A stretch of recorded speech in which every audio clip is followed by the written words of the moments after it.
अपने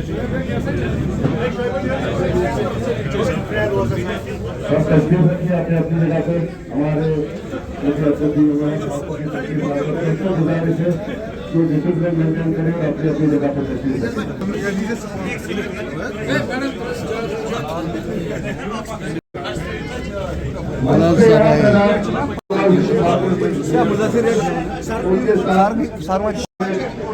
सलमान जी गुजारिश करता हूँ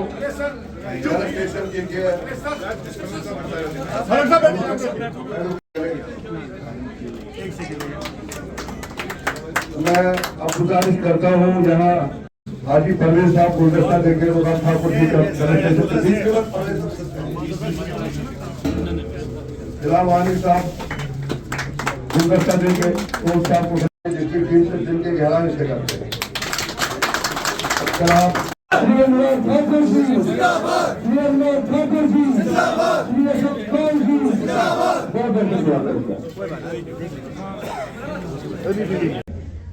2011 में मैंने उनके घर से ही कलकत्ता से कश्मीर की यात्रा शुरू की थी। तिरंगा यात्रा, राष्ट्रीय एकता यात्रा, और उस समय तिरंगे झंडे के मान सम्मान के लिए वो यात्रा थी।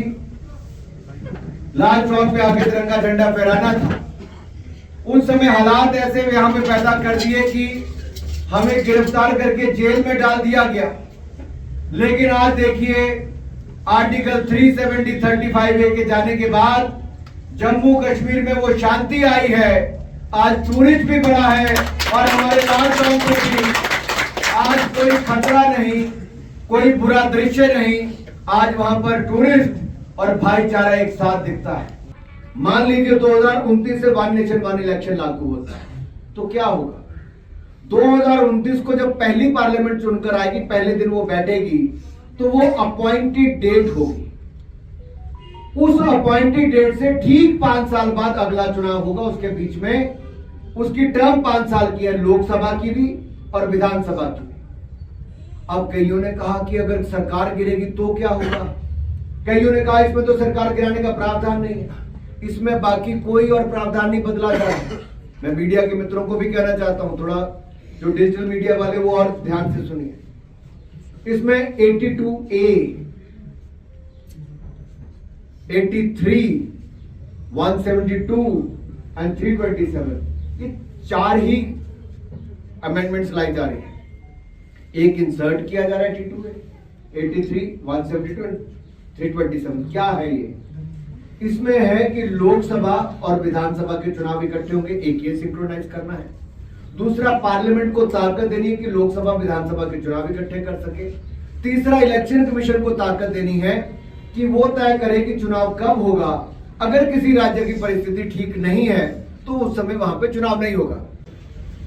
और हमारी सरकार जो है वो लगातार नेशन बिल्डिंग का ही काम करती है।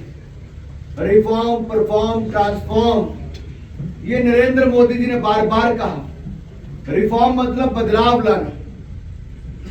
बदलाव क्या लाए? हमने अंग्रेजों के समय के 1500 से ज्यादा कानून खत्म कर दिए हैं और नए कानून बनाने का काम किया। भारतीय जनता पार्टी जिंदाबाद। और सबसे बड़ा फर्क क्या है? आप देखिए, अंग्रेजों ने बनाया था इंडियन पीनल कोड, सीआरपीसी में भी पीनल कोड है। वो दंड देने की बात करते, पीनल एक्शन लेने की बात करते थे। लेकिन नरेंद्र मोदी जी ने कहा भारतीय न्याय संहिता, यानी कि आपको दंड नहीं, आपको न्याय, आपको जस्टिस देने की बात करती है तो भारतीय जनता पार्टी करती है।